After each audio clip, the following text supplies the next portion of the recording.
to start at 6:55, and we might be a minute late. 6:50. It's 11 too. My husband should, but he doesn't. Just to see.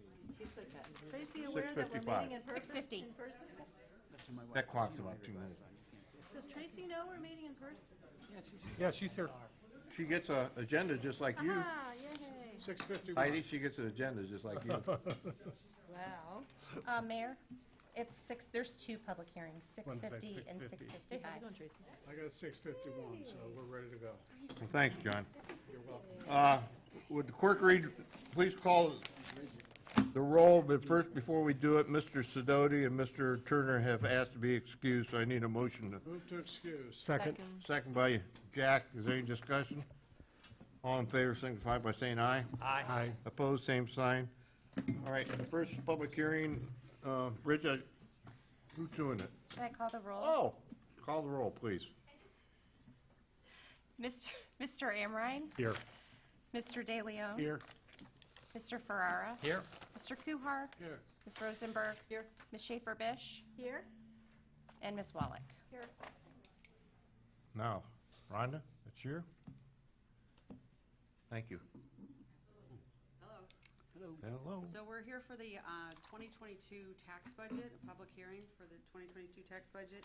In accordance with the Ohio Revised Code, Section 5705, we have to pass a tax budget by July 15th of each year, and then we have to submit it to the county by July 20th. You received in your packet a couple weeks ago the actual tax budget, just to see if anybody has any questions.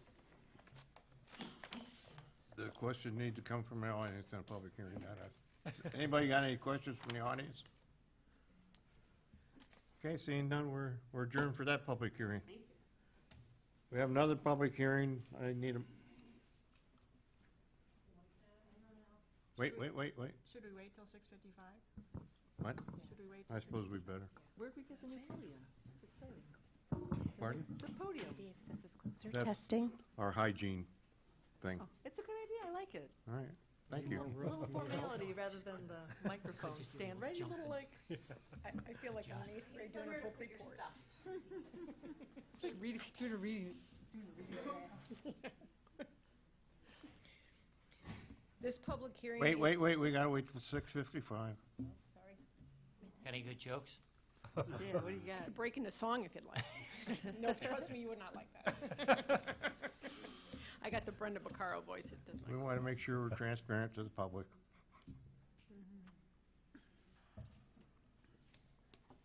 Somebody built that podium? I did. It was over in the corner. I Yeah, found Amy, it. you know what? You do fine work. Yeah. She did it in her spare time with her knitting needles. That's fantastic. Mr. Mayor, I got a good one. Knock, knock. Hurry up, you got a minute. Who's there? To say, That's not it. Who's there? Boo. Boo. Boo. Don't cry. It wasn't that bad. It's just a joke. It's yeah, that's good. It's 6:55. Somewhere. I'll call the next public hearing to order. Again, Mr. Sidoti and Mr. Turner asked to be excused. I need a motion. Move to excuse. Second. Second by Jack. Any discussion? Seeing none, all in favor signify by saying aye. Aye. Opposed, same sign. Would the clerk please read the roll? Mr. Amrine? Here. Mr. De Leon? Here. Mr. Ferrara? Here. Mr. Kuhar? Here. Ms. Rosenberg? Here. Ms. Schaefer-Bish? Here? And Ms. Wallach? Here. Bridget, you're up. Thank you. In accordance with Chapter 1111.05 of the Kent Zoning Code, this public hearing is being held to accept comments on a proposed map amendment to parcel number 45-004-00-00-053-00 from its current zoning status of commercial to CR commercial high-density multifamily residential. Any questions from the audience? Seeing none? You can't speak. Kinda- Oh, no. I'm sorry. I thought that was, I got it. There's no question from the audience? This public hearing is adjourned. Immediately after, Board of Control.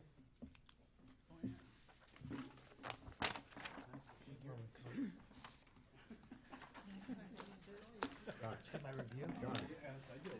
Did you? You didn't have to translate it either, right? If I'm reading this right, we've got the minutes of June 2nd, 2021. Live streaming that? Then we need, let's see, there were no items on June 16th. Okay, so I guess we're going all the way back to the June 2nd. You guys, anybody want to make a I'll motion? move to approve those. All right, Looking for a second. camera. That's the All camera in right over favor? there. Right there, smile. Opposed? Is All it, right, is minutes it carried. straight? Yeah, Gar- it looks like Gary's- recording us. Gary's doing it back there. I I don't know if we second do- that. Second. You're on camera, Oh, well, guys. with, Discussion? I don't smile. All in favor? Huh? Aye. I don't smile. Opposed? Terrific. Pass. Carried. This is what you get. We're adjourned. Thanks, Mike. How we do it? Steve Robbins? For the state. Ohio. Hey, Jack. That's How what does the I city always then used do to that? poke in our rah-rah Emily made, said, John, smile. This is a smile. Yeah. Are you? Got 3 minutes. Yeah, no, I'm barely there. That was quick. I think I'm gonna try to hand it off. At least I got online tonight. Oh, I'm so. So it's funny, I haven't seen a friend of mine for a while. Jack, He's all right, he's I had to my wear backwards papers too. Yes, I know. They go, You can "See say what we our did age. back then?" Do you know where you're there? Yeah, I that's think of right. you, I Yeah. wore sweatpants on the entire time we were doing this. I've been He really. had done, I had bought him- Yeah. I had helped his wife buy him a mountain bike And, you maybe know, 10, The only 15 time I years ever ago. get to wear He didn't use it a lot, but he used it a little. I haven't worn But shoes he's got a last group of 3 guys. days. Bernie, Boy, she was every going year to- Oh, she in this was going temperature, to, good. Yeah. The And convention. spend the weekend just riding My up hand- in the hills there. He thought. And I just Yeah. saw him this week, Help. and he said, last To year, our I went ahead and bit the bullet and bought a $6,000 mountain bike. Electors. And he's like, Go to I the used to be one of the convention last guys in the pack, I'm now in the front. He goes, what a difference this mountain bike makes. So we were talking about Yeah. He's always crashing and injuring himself, so, but, My legs are bad. Funny, last weekend I know you do it called anymore. about That's wrong. I'm I've become sorry. a cut man. You don't care about the people in the city. I did cut the grass yesterday. Again, every meeting in advance. We never get invited to Complain anything. it's just tied in. When you're up on a roof with Right across asphalt, the top. They care about the Yeah. In the afternoon, you know, I can't gotta do it get when I back up shade there. it. They stopped No, doing that it's race crazy. that I Yeah. love to do. Raccoon run. No, that was down in Allegheny. Right, right. I've never done that one. This the was only one I ever did. 6 hours, oh, that was the one you did? Yeah. Okay. You did the 6-hour one? That was 6 hours that of was power. Ellenville? That was the one I stayed at your Fix the place. problem. And I was actually almost expired. It was so hot, and I got. There's no reason not to. liquid in there. You got a place to Wow. stay. Like I never I drank. appreciate that. I gotta get it, just, well, COVID screwed everything Right. up. Yeah. I We drank threatened water this too. filibuster, but they never actually do. Me, Even in the summer, like just to Oh, get not, Half a glass well, of orange juice in the no, morning, not 2 so cups of much, coffee just past during the day, that's Um, usually it. Tracy, you hang out, have that eat, battle. whiskey. I'll sign a petition. I don't have it Michelle on mine, skis but Yeah, to don't run a feel like statewide campaign, but there's, I'm sure there's a lot of people that are interested in that. Justin, and they didn't have as many. Well, I used to put a little Something bit we of can do at lemon the in city it. level. You know, that's pretty cool to find out. Don't drink Kent water. I would be straight. Right, right. Knows that I can't. Didn't you say you went to Bristol? We're so bad at our house when they do their Is it? cleanup there.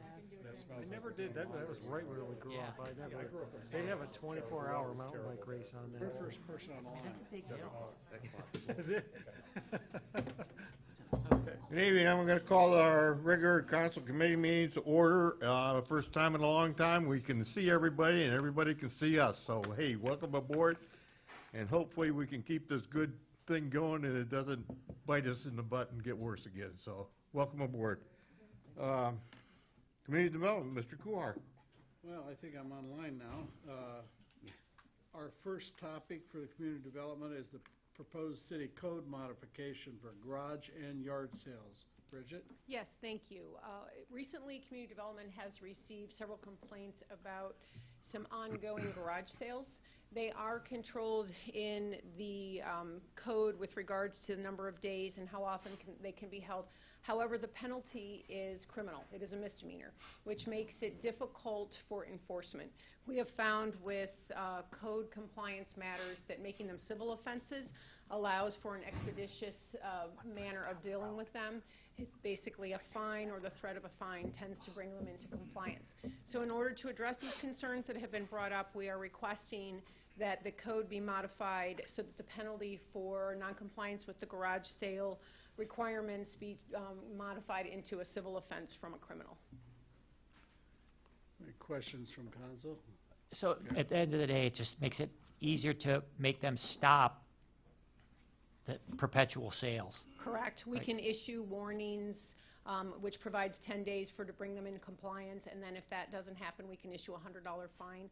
It allows our compliance code enforcement officers to administer rather than having the law department file in the courts, which adds time and obviously takes some significant effort. So, there's another one on Park Avenue where they seem to move it from the driveway of the soon-to-be Bell Tower Brewery up onto their porch all the time. I mean, and it still looks like a yard sale, and does this assist that? And Yes, actually, that is one of two in that area that we have received numerous complaints on, and that actually the property you're referring to is a rental, and the property owner themselves has requested community development's assistance, but because the penalty for such activities is criminal, we have been unable to get it addressed in a expeditious way.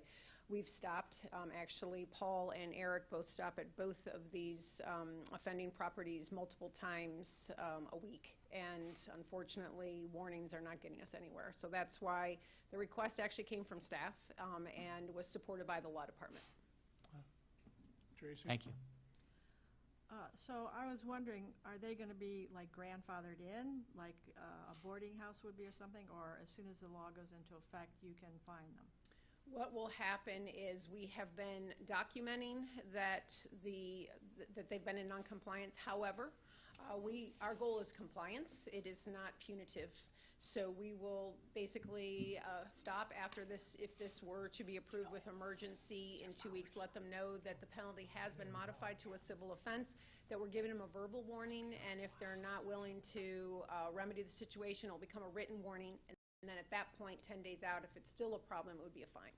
So they will get ample warning. Are you done? Sorry. Go ahead, Gail. So to follow up on that, if they comply, you send them the fine, and then does that 10 days start over again, or can we start fining them perpetually if they're not in compliance? I mean, that seems to be the civil offense, what happens with it is if they don't fall into compliance, every 10 days, the fine then is doubled.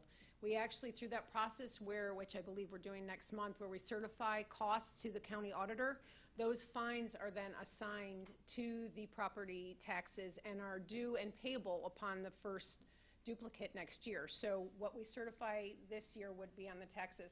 We often get calls. In fact, I fielded one yesterday from Janet Esposito for a landlord that we had certified costs for noncompliance with rental licensing, several $1,000s for noncompliance, and it was on the taxes. And at the point it's filed on the taxes, there's nothing we can do. With these smaller offenses, we tend not to have that. Once they see the letter and see that they're going to owe $100 if they continue the behavior, they usually remedy it. And I will say, staff, we will make the decision sometimes to waive fees that have been applied if they bring it into compliance and stay in compliance. Again, that is our goal, is compliance versus monetary punitive action.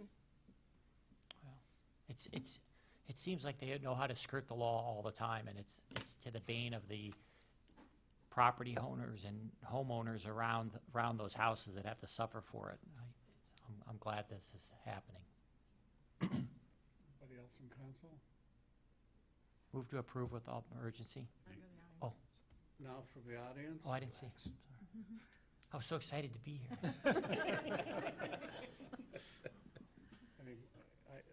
The only discussion I would have is that we're passing a lot of these ordinances lately, and Chairman, You can't talk. Point of order. point of order, Robert's rule. we're not in discussion. Doesn't matter, you're the chairman. All right. Anyhow, back to council. Now you can go. I move to authorize with emergency. Second. All in favor of the motion? Wait. Discussion. Okay, discussion. Yeah, I just want to say that I've had this happen in my ward as well, and I don't think that the property is continuing to offend, but it does bring the neighborhood down to have a perpetual sale going on. I think it reduces property values, and it's certainly, something that is a kind of a right for people to have an occasional casual sale turns into, this is a business without a license, without them needing to, you know, and they're competing with other businesses that have, you know, to have bricks and mortar or other costs associated with it. So I think it's both fair and a good thing to do.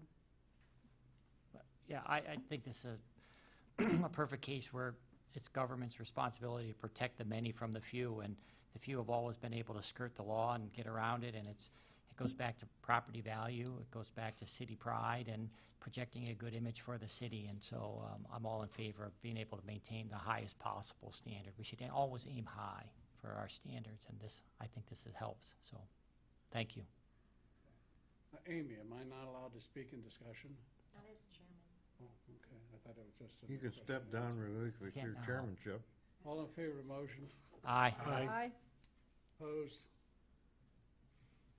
Thank you. Passes. I'm done.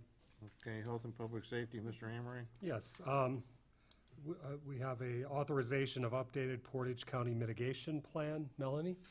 Good evening. Yes, I am here before you this evening to ask for approval by council of the 2021 Multi-Jurisdictional Hazardous Mitigation Plan. This is a plan that was actually started back in 2019. So we were well over a year before we completed it, but we had started in 2019 meeting. This takes into case the entire Portage County, so all municipalities and townships are present for this. We have the opportunity to take a look at the old plan, which was last approved in 2015, and I also had the opportunity to go back and view a couple plans prior to that for the city. I didn't do this alone. I was blessed to have the company of Chief Tosco, Chief Scheer, and our Health Commissioner, Joan Seidel, with me as well. But what we did is we reviewed our plans that we currently had in place, we reviewed what the county also put in place, and we had an opportunity to look at what things we felt were missing and we should address in the future. As we were all sitting through the Zoom meetings in 2020, we realized that probably one thing we really weren't prepared for was pandemics and epidemics, so that became a high priority for us within our plan. So while we are a part of Portage County, we do have a section within this plan that is specifically earmarked for the city of Kent. We highlighted several areas, that being one that we needed to make sure that we were putting into place as we move forward over the next 5 years. Along with that, we also noted that NIMS training is a pretty big deal in order to be reimbursed by FEMA should we have any flooding or have to require some of that funding back. So we'll be addressing that with our staff as well. We've had a lot of new hires as people are retiring and moving on, so we'll need to make sure that we get our staff up to date on those trainings. We also felt that it was important for us to look at mutual aid with other jurisdictions. As you know, currently our fire department certainly has their jurisdictions and police have that. But falling a little short of that is on the service side and perhaps the health side. While the health side was certainly put to the test this year and we were very good and we came out looking excellent because of our commissioner, we believe that there are some things that we need to tidy up. So again, we'll be taking a look at that with our neighboring communities here in the near future over the next year or so. We also felt that it was important for us as a city to look at what options we have with notifications to residents in disasters. Such things were discussed as sirens, swift reach, Facebook, social media, and looking at better ways to make sure that we're getting words out to the public. So again, internally, we'll be looking at that over the next year or so. All of these items were incorporated into the county's plan, along with many others that went county-wide. So we know that we will now, once we approve this and accept this as the plan for Portage County, we will be able and eligible for any future funding from FEMA and any other disaster agencies we would incur through a process of any kind of a disaster we would experience. We support the county on this plan, and we are looking for council support and passage for this legislation. Questions? Heidi? What is NIMS? National Incident Management System. Okay, thanks. Big fancy word for us to make sure we have classes and we know how to communicate in an emergency. We were definitely tested on that this past year. Further questions from council? Anybody from the audience wish to address this topic? Back to council. Move to authorize with emergency. Second. Comments? All those in favor? I have Oh, I'm quick- sorry. Just a quick comment. Thank go you ahead. to you and everybody for coordinating that, putting it together. Probably took a fair amount of work, especially over Zoom, so. Yeah, this is how big it is. Is that all? That was it. So Ours is only 3 pages. Okay. Well, Thank you. Thank you very much for making sure we're prepared and prepared to be prepared, so thank you. Absolutely. You have some great leaders in place to help us make sure we get through that. Further comments? All those in favor? Aye. Aye. Opposed? Okay, Thank you. thank you. Okay, moving in line is Mr. Ferrer. Call to order the Land Use Committee, and we're going to discuss the request for rezoning a property at State Route 43 and 261.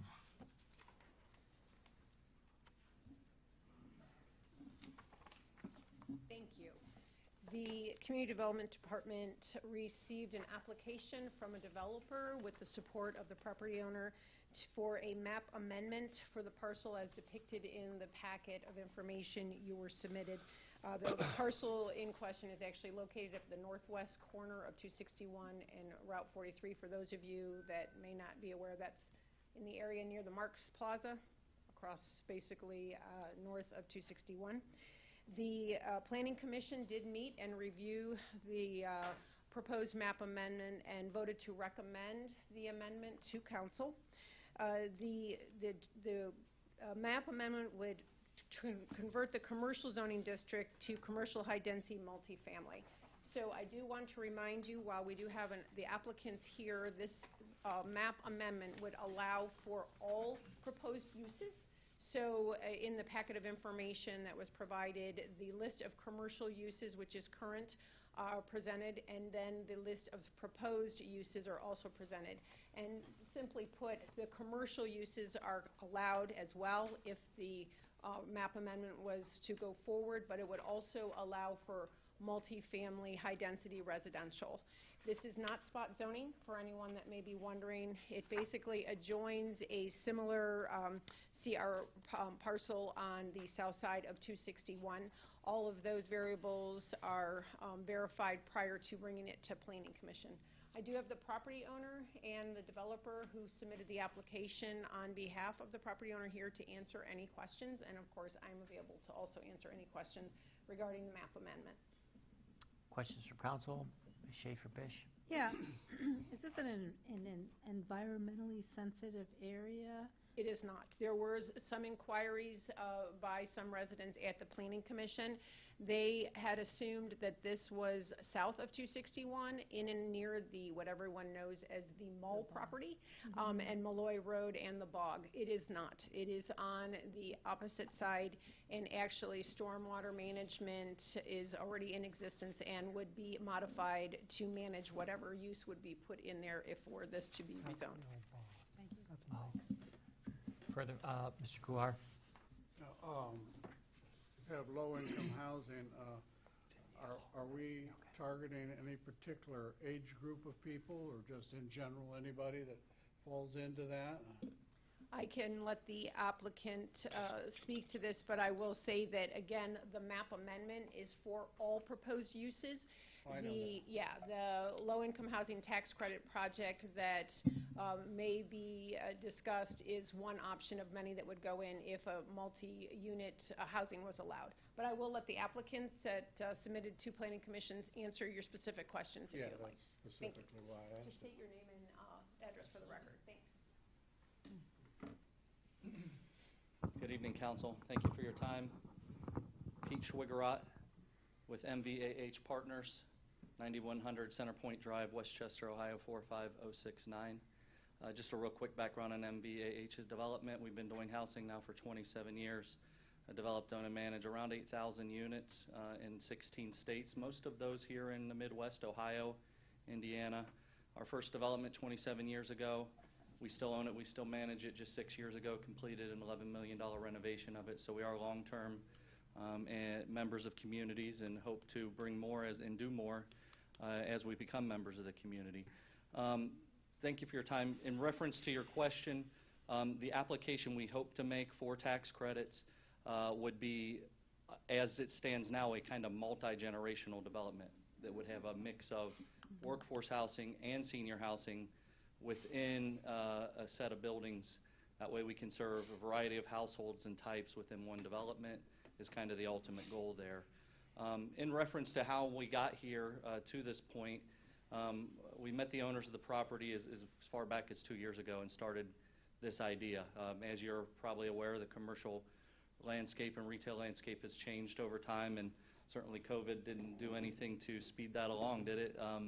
And so ultimately, we're finding it very common to see multifamily integrated and mixed in various ways, whether it be vertically or side by side, into commercial districts. And we felt this was a great opportunity, and what is kind of the less marketable ground in the commercial world makes for a great opportunity for housing next to services and amenities, all within walking distance. So we thought this was worth investigating. The key was, though, is we've got to go apply for funding to get the financing to bring this all together. But we also, to apply for that financing, need the zoning. So in some ways, we're chasing our tail. Ultimately, though, we've worked with staff to find the zoning that preserves for the owners their existing development rights, but offers up the opportunity to bring in housing through a conditional use that gets to be reviewed and considered at a later date. So ultimately, with this rezone, we would then apply for the conditional use, bring forward the more detailed development plan, from there be able to apply for the funding for the state, secure, and then close. Ultimately, staff is correct. If we can't get that done, this property zone change is still in effect, and someone else may be able to do something different. That being said, the existing owners have their original rights and potentially what is possibly a better opportunity to expand what can be done on the site, along with you have some level of security in that we would, or whoever was behind us, would have to apply for that conditional use, and it would still have to be consistent with what you would think would be an appropriate multifamily use on that site. That said, we are excited to make application to the state with this zoning. It's a big step in being able to. With that, we'll be targeting serving households 80% AMI and under.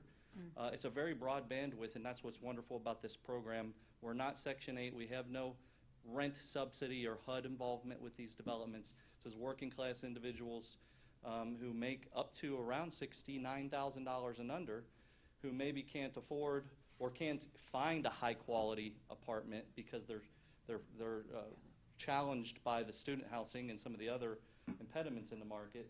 And we're able to provide a very affordable rate. It's a 100% accessible design, a green building. But ultimately, I do think that more importantly, it's a proper zone change for the site. And yes, we hope to be the result.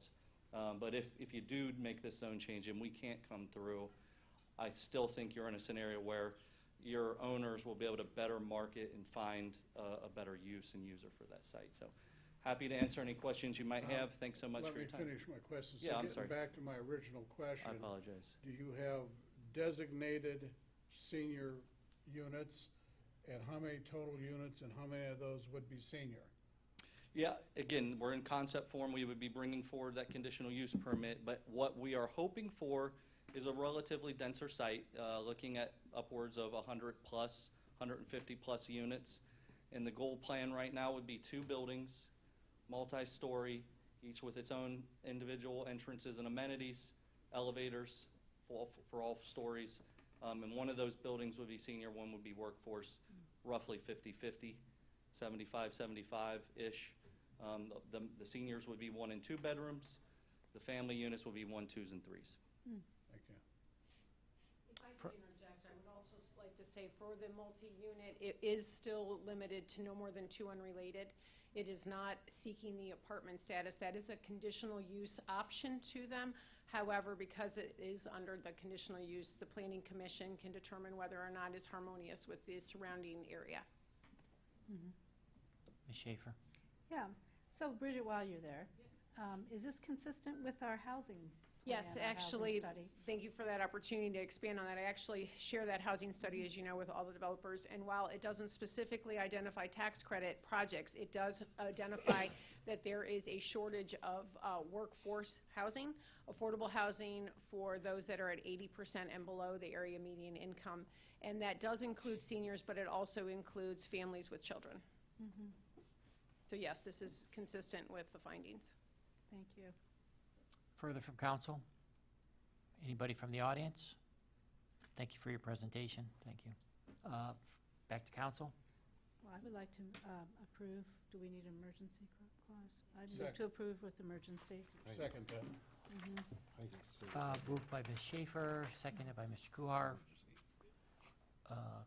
discussion on the motion. Yeah, I'm really excited that we are looking at, well, the rezoning is necessary, so that's really what we should be speaking to. But, you know, beyond that, I think that, you know, we do need additional housing. I'm really excited about the opportunity to draw more people into Kent and also to offer our Kent residents some additional options for housing. And I know that, you know, with the way that many of our housing has shown some wear and tear, it's nice to be able to offer that new build, that new option that people want, you know, with the whatever amenities are going to be there. And I think it's an appropriate location, you know, especially given the plans for 261 and also the amenities nearby. I just wish we could move that whole area closer to downtown.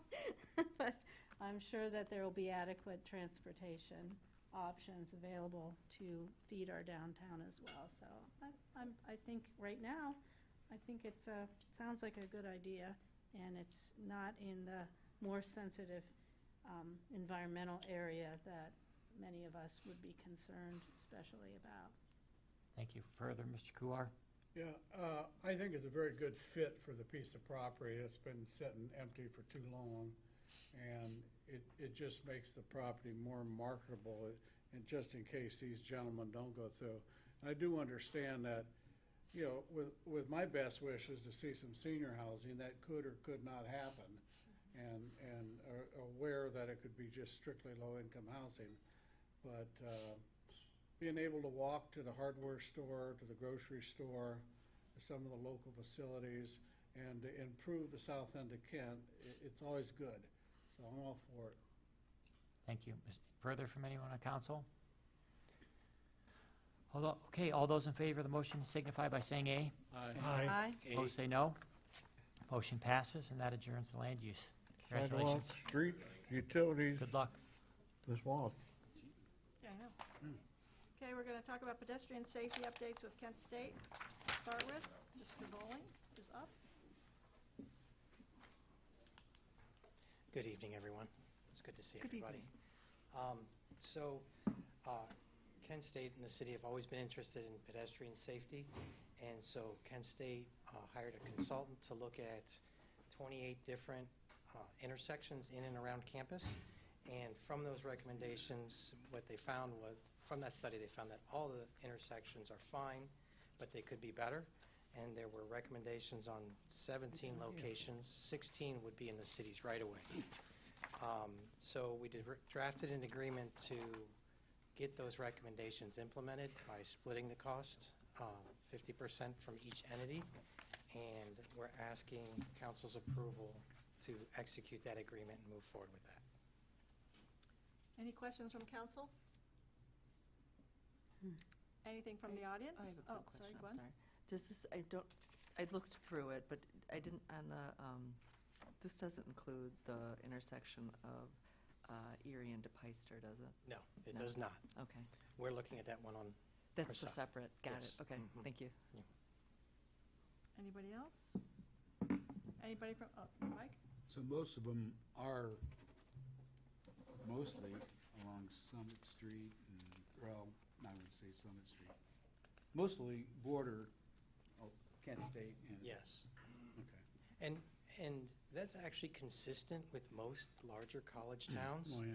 You have a high concentration of pedestrians at a university, and then there's typically some fairly large roadways to get people to them, and those always seem to be problem areas with the pedestrians and the number of vehicles. So we'll own these after, and if it's in the right-of-way, we'll own them after the project. That is correct.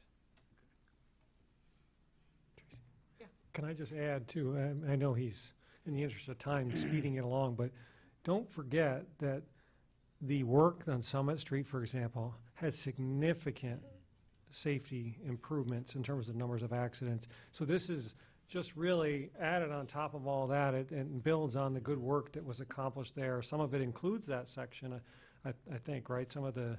So the pieces that are in Summit Street that are listed, we are already doing anyways. Be honest, you do something, and you're like, I could have done it a little better. and so we're going to make it a little better. And this is also a precursor to East Main Street, so some of the improvements here will lead people along what we're going to be doing, but the full benefit would be something that's more than just signs and pavement markings. You have to narrow the roadway so that people can cross safely and do other things to make it a safe way besides just putting paint down for a crosswalk.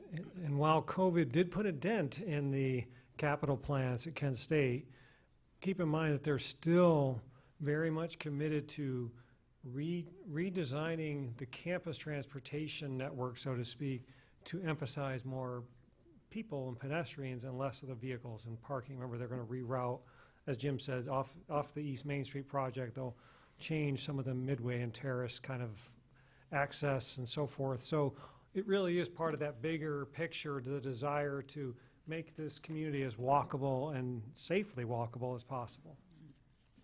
Absolutely. Okay. Thank you. Anybody else? Anybody from the audience? Back to council? Move to approve Second. with emergency? Discussion? Yeah. It is, just what Dave said. This is really consistent with our vision of Kent being a walkable, more walkable city. This may also perhaps help with bikeability, but I think that, and it's really segues in with the East Main plan, and I'm looking forward to seeing that all come together. But why wait several years for that to happen?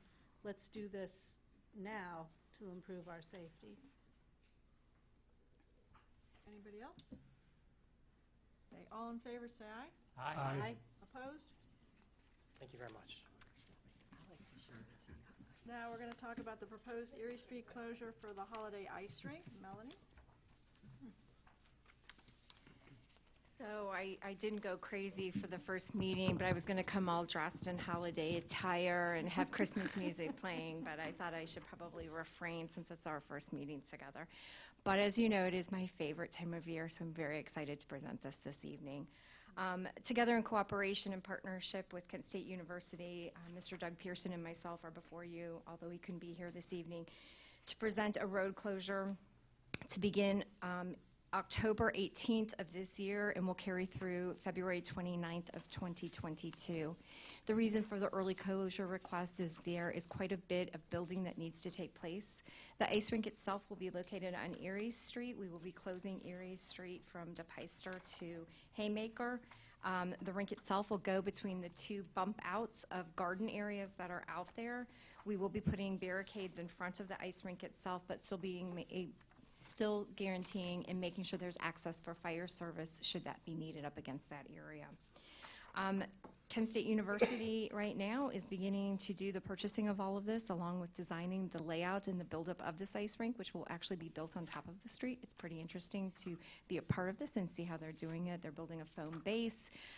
We've brought in engineering to make sure that we're keeping the gutters open so that the water can drain. There are so many things going into this. They're actually going to drop new service in order to run the generator in order to keep the ice rink cold. But some great improvements for this area, and we do hope that it's long-term.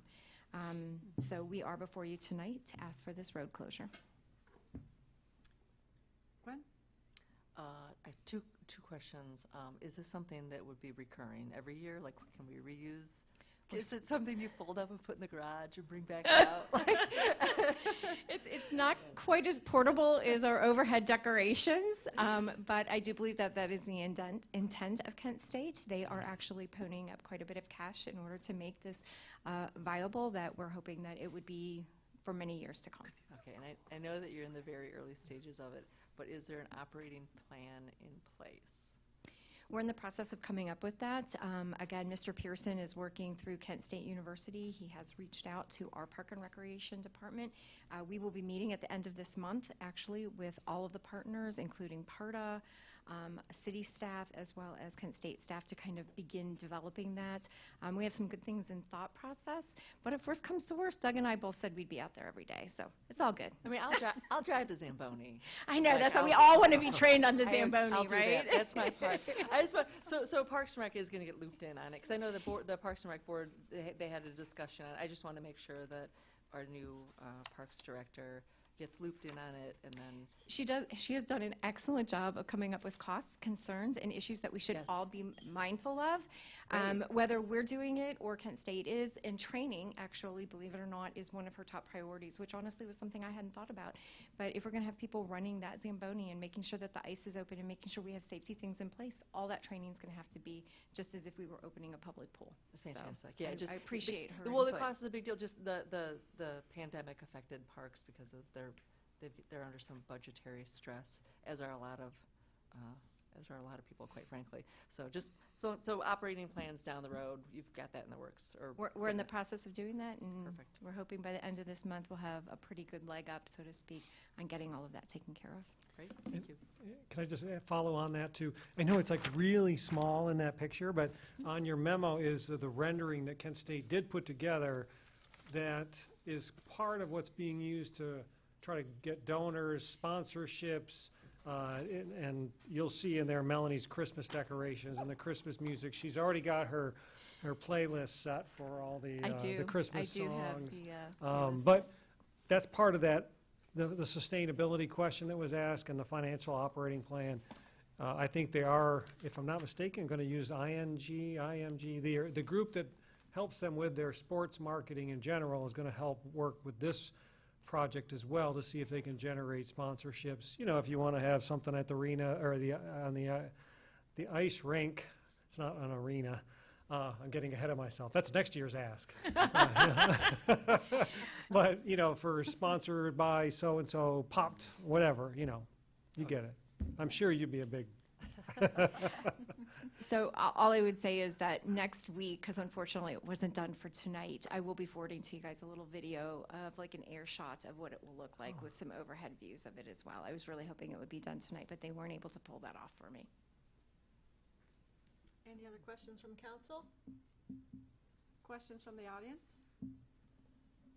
Back to council. To authorize with emergency status.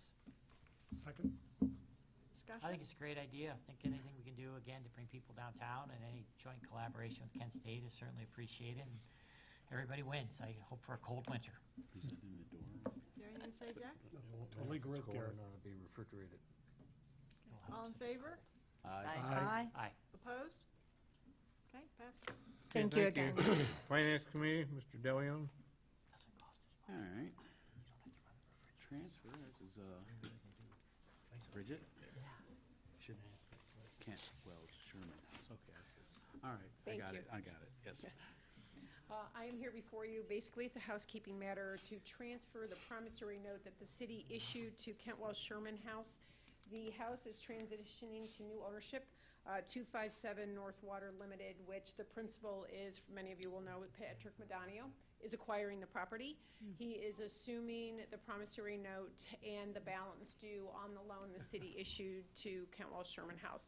But in order for us to issue that new promissory note, we need council authority with emergency to make that transition in the paperwork. Questions?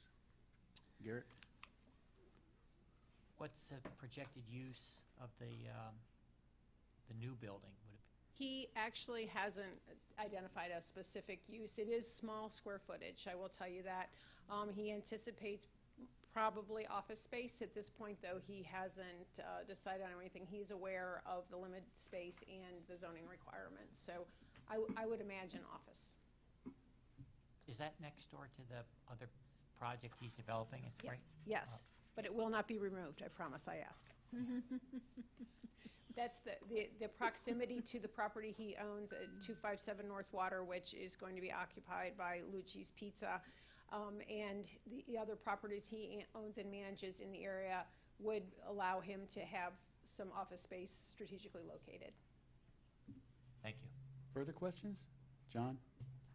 Yeah, so, Wells Sherman House, that's pretty much paid for by the university and the taxpayers, and all the money's in there, and then that nonprofit makes a big profit off of that by selling it to Mr. Berdonio. Do I get that right, or?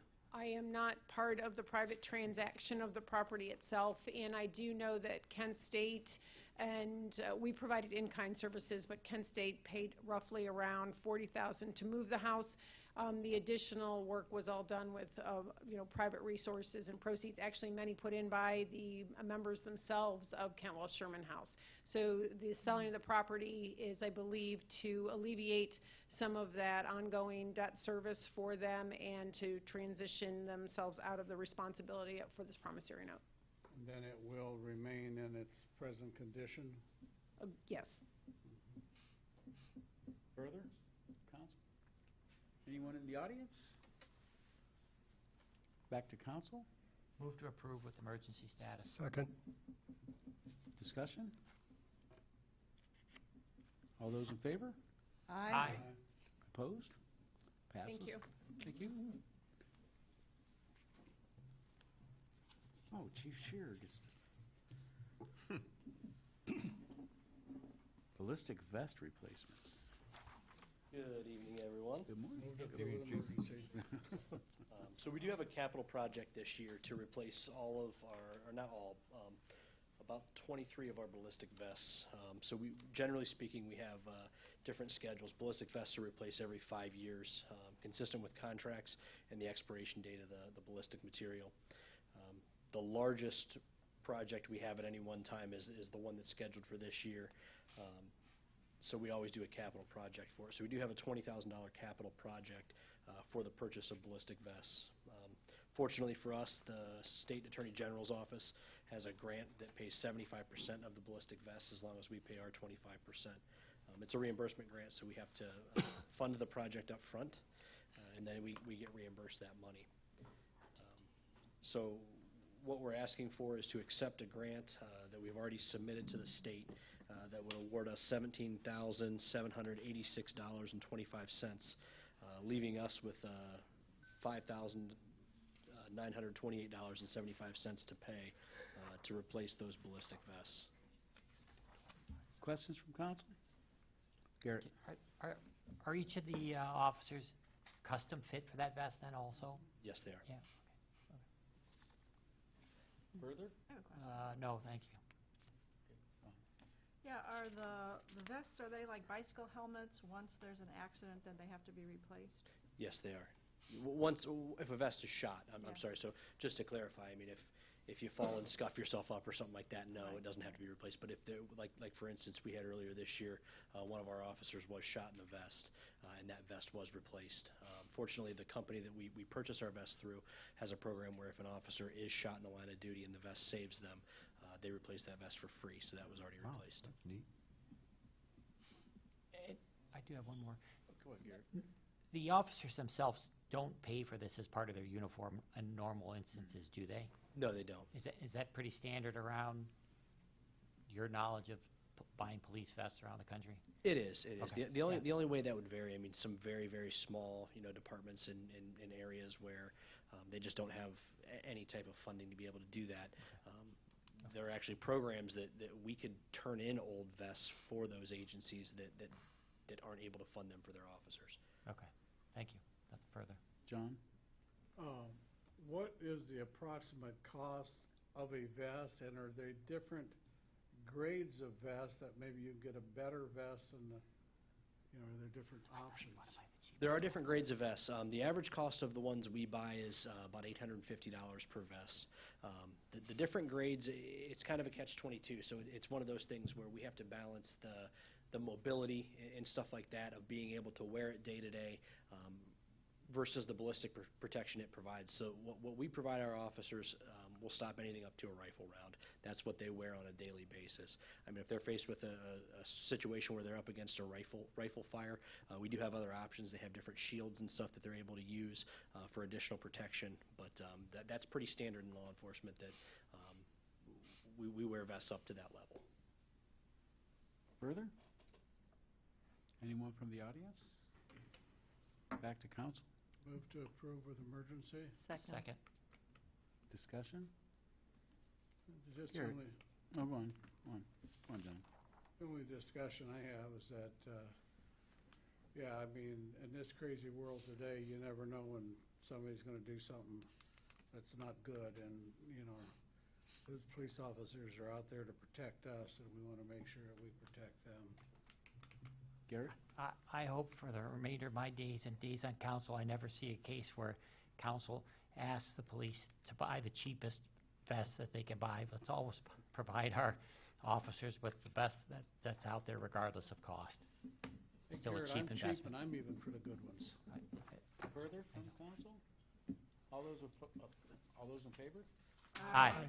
Opposed? That passes also. Thanks, Chief. Thank you. Our annual tax budget. Those police Yeah. force vests. Yes. Those are expensive. Again. Aye. So this is for the tax budget. I would like to request that council approve the tax budget for 2022 in accordance with the Ohio Revised Code, Section 5705. That was included in a memo sent to the city manager dated June 22nd, 2021. Any questions? Questions from council? I have a Oh, yes, go ahead. What's the total expenses for the city? Do you remember? There isn't a summary page. I know on the, for the general fund, we're looking at 11 million approximately, maybe slightly higher than that. Gotcha. But each fund is spelled out separately within the tax budget. I know it's kind of like it's sort of a template for the budget that we'll see later on. It's the start of the process, yes. What we have to do is use the revenue, because it's really to say that we have no tax increases, and so it's to show what we're going to start our year for 2022 with for the revenue side of it. The expenditure budget, which we'll be working on with the departments coming up here in the next month or so, that will be approved by council later in the year. Further questions? Anyone in the audience? Back to council. Move to authorize with emergency. Second. Just further discussion? All those in favor? Aye. Aye. Your shirt matches the color of the paper, too. That's- Perfect. I picked up on that. Nice touch. And, let's see, 2021 budget appropriation amendments. Correct. I would like to request council approve the amended budget items included in the memo to the city manager dated June 22nd, 2021. See if you had any questions. Any questions from council? Anybody in the audience? Back to approve council. with emergency. Second. Discussion? All those in favor? Aye. Aye. Opposed? Passes. That's it for me. Okay, we have a special council meeting for tonight. Same subject, tax budget. Would, I need a motion to, I'm going to call order. Welcome to the special council meeting. We're here for authorized draft number 2021-064. Would the clerk, before you read the roll, I need a motion to excuse Mr. Turner and Mr. Sidoti. So moved. Second. Is there any discussion? Seeing none, all in favor signify by saying aye. Aye. Opposed, same time. Would the clerk please read the roll? Mr. Amrine? Here. Mr. De Leon? Here. Mr. Ferrara? Here. Mr. Kuhar? Here. Ms. Rosenberg? Here. Ms. Schaefer-Bish? Here. Ms. Wallach? Here. Okay, I need a motion to authorize draft number 2021-064. Move to authorize. Second. Second by Mr. Ferrer. Is there any discussion? Seeing none, all in favor signify by saying aye. Aye. Opposed, same sign. Okay.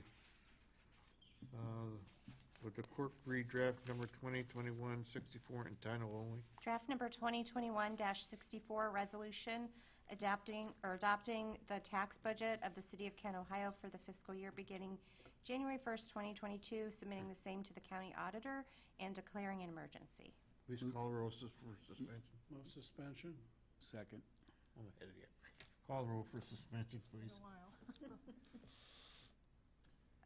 Ms. Wallach? Yes. Mr. Amrine? Yes. Mr. De Leon? Yes. Mr. Ferrara? Yes. Mr. Kuhar? Yes. Ms. Rosenberg? Yes. And Ms. Schaefer Bish? Move adoption. Second. Second, is there any discussion on adopting this ordinance? Seeing none, please call the roll for adoption. Ms. Wallach? Yes. Mr. Amrine? Yes. Mr. De Leon? Yes. Mr. Ferrara? Yes. Mr. Kuhar? Yes. Ms. Rosenberg? Yes. Ms. Schaefer Bish? Yes. And that's it. That's everybody. Passed. Oh, yes, it is passed. Sorry. We're a little rusty here. I'm feeling rusty tonight. We're not used to being in person. Resolution 2021-064 is passed. Okay, thank you. We're adjourned. Thanks, everybody. All right. Would have taken an hour and a half on Zoom. Yeah, Yes, well, it would. yeah,